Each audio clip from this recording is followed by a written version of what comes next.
Hey guys, welcome to another episode of Brain Cancer Diaries. This episode features one of my personal heroes, a guy named Byron King. He is an Army vet, a very talented artist and Brazilian Jiu-Jitsu athlete. You try saying that with a brain tumor and see what happens. Anyway, so also a 14-year survivor of brain cancer. Pretty much the definition of all-around badass, if you ask me. But anyway, the helicopters, how fitting, because this episode was actually played with all sorts of noise issues. So it looks and feels a little different than some of the other episodes, and I wanted to mix things up creatively anyway. So you know what they say, life gives you lemons, make lemonade. Anyway, so I'll see you on the other side of the little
He's two. Two? Yeah. Okay. Yes, sir. I just got to pick. And so as you can see here, Byron's also a very talented artist. He never really regained usefully of his left hand, but that hasn't stopped him from continuing to crank out like awesome artwork like this. Anyway, let's get going. Let's get started with this conversation with Byron. See my hand? Yeah. Hey, that's pretty amazing considering. What are you? Are you grade 2, 3, 4? What's the deal? 2, 3, I guess. They don't really. They went in for the needle biopsy last year, and that's when they found the little. I have a giant site in my right parietal motor strip area right here. So this was your right side of the brain. It would probably be 3/4 of the right side of the brain. So that's how big it is. Crazy. All the way through. So yeah, 2004, I got out of the Army, and it was like just almost immediately after I went to the ER for some ulnar nerve. I was working in an ad agency doing Control-C, Control-V all day long, and it put pressure on my, you see that? Yeah. Elbow? Ulnar nerve is a big nerve, and it took my right side and made it really numb. So I went in there just as a precaution. My dad had a heart attack, died, so although it was the right side, I just wanted to make sure nothing was wrong. And everything was fine. I had been training for a 15K, and my pulse rate was like 45, and they were like weirded out by that, but that's because I was, running. Before I left, doctor says, let's get a CT scan just to make sure you're okay. I'm like, okay, all right, thank you. And they come back, you have a brain tumor. I'm like, So kind of similar to me, where they were like, I went in for an MRI just because they wanted to rule out the impossible, the highly unlikely, because like you, I was in pretty good shape, and I was getting some weird symptoms, and they were just like, well, let's just do this just to make sure. So it sounds like you get kind of the same situation where it was not expected by anybody, especially you. it really messed me up. Like I started drinking a lot more. I thought, well, I'm gonna die soon, so who cares? Now, And I mean, one of the ways I've come to know you is through your artwork, which is pretty intense. I mean, were you doing art before you were diagnosed with the tumor? yeah, I've been making art my whole life. I got a BFA in painting and drawing from Florida State. Okay, So, but uh, just recently, as you know, I lost my left side to the tumor. there you go. Yeah, Okay, watch. This is what I can do. and you were Without drawing. previously left-handed, right? So your drawing hand was your left hand. Yeah. So I got this Chromebook. I had no idea that it was going to work. Okay, so what it allowed me to do is I used my right hand now to draw, and I do every my studio is my Chromebook.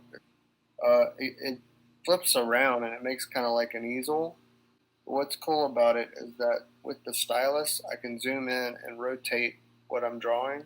Mm-hmm. So I don't have to get up and physically like move the paper or the sketchbook around. I mean, that's the other thing I think is so amazing is that you basically taught yourself how to draw again with your non-primary hand, which is pretty crazy. I think I'm better with my right than my left. I wish I would have known that a long time ago, you know. But I kind of the way I've used art for the last whatever since the tumor, it was always like document, document, document. So even through my art since the paralysis, if you you could just it's at ByronKIngArt on Instagram. So it began with I have 10 minutes of my craniotomy on YouTube. So it went way, even then, that's when I started documenting. If you Google my awake craniotomy, you'll see my craniotomy. You'll love this. I'm doing all my chores at the house. Yeah, it is awesome. I'm helping my kids with their homework. I'm here. Mm-hmm. You know, I can walk. I mean, that's pretty cool. Yeah. In July, I thought I was going to be in a wheelchair for the rest of my life. You know, Well, so congratulations on how far you come, and trust me, as a father myself, I know how frustrating it is. I hear every night my wife putting the kids to sleep and not being able to help. Like I never thought yeah. I would miss putting a 5-year-old to bed, but Not here I bad. am. It's like there's both feelings of resentment. There's also feelings of like inadequacy. There's all kinds of emotions that as a Yeah, father. it's crazy because there's like this super healthy family that takes care of our friends. I mean, my kids. There are there are friends we do like carpool group with, and Yeah. we went camping with them. But they're both super healthy, you know.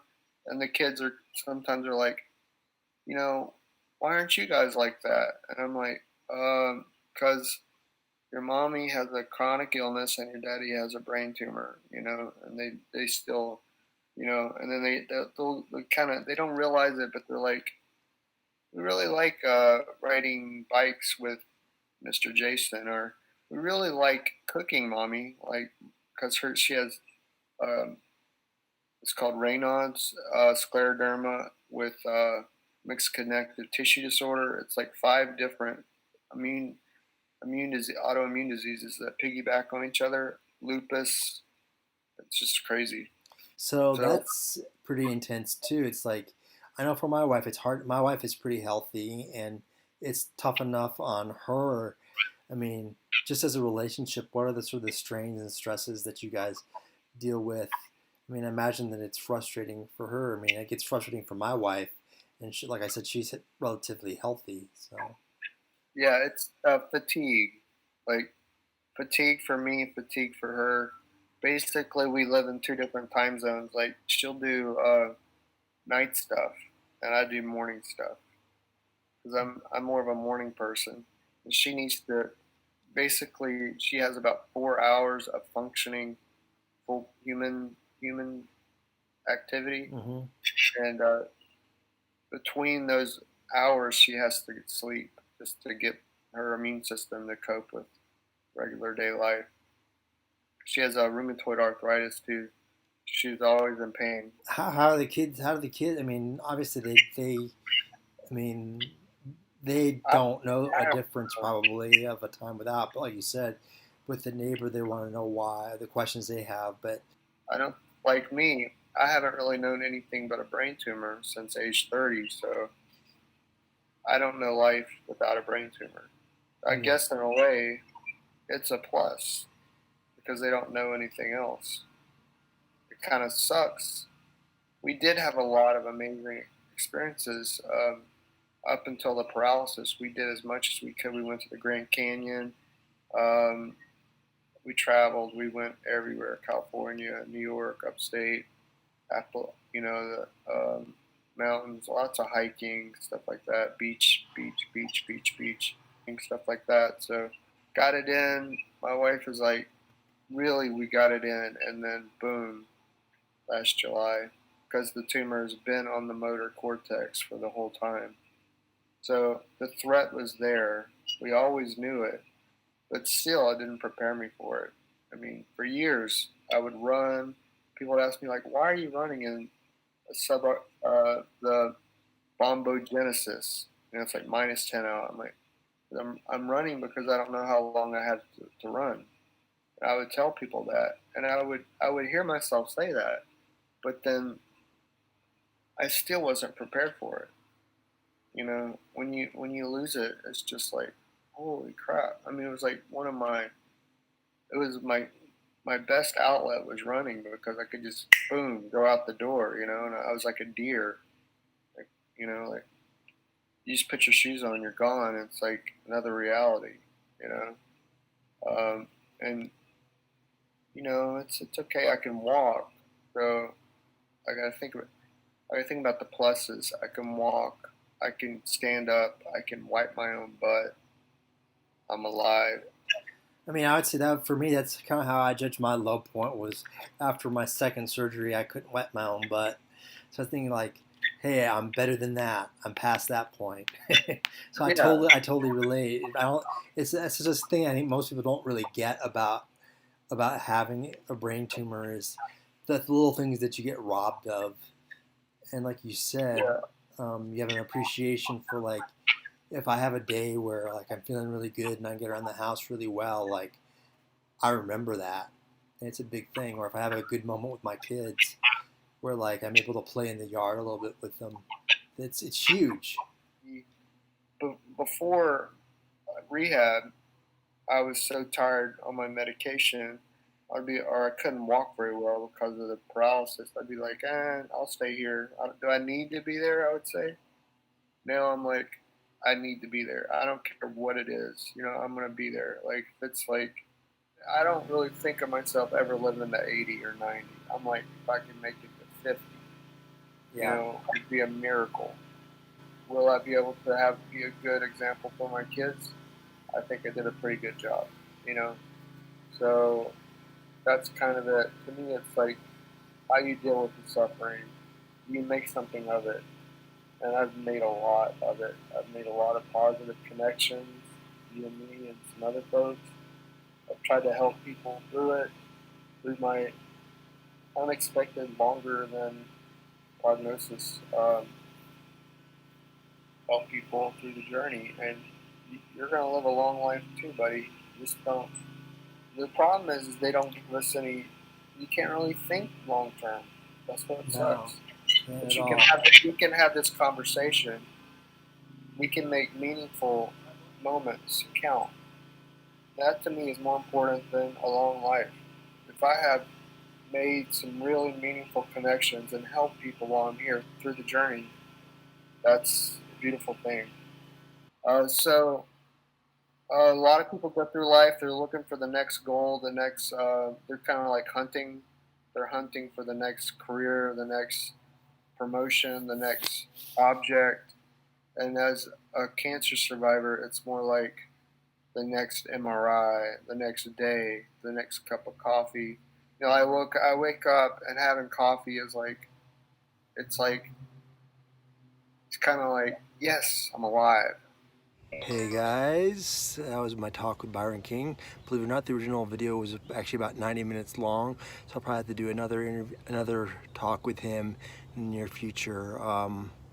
Got into some pretty deep, heavy stuff that I'm not sure the world is quite ready to hear, but if you're in the head of a brain cancer survivor, you kind of get it. But anyway, some positive news. Byron, he is in an experimental clinical trial in New York out of Sloan Kettering. He's been having some good results from that. But it does cost a lot of money going to and from New York, so you'll see links to his GoFundMe down below, as well as a link to his site where you can buy some of his artwork. Also pretty cool, Google recently bought some work from him, and because they took notice of how he uses the Chromebook in a very unique way, a way that they did not intend at all. So that's pretty cool stuff. Anyway, if you enjoyed this video, please stay tuned for more, and please subscribe to Progressive Panther. You'll see the little button down in the lower right hand corner to subscribe. You can even get notifications when a new thing is on available to see. But anyway, got a lot of cool stuff for Brain Cancer Diaries coming up real soon. I'm excited. We're gonna get some pretty deep stuff. Anyway, talk to you soon. Love you all.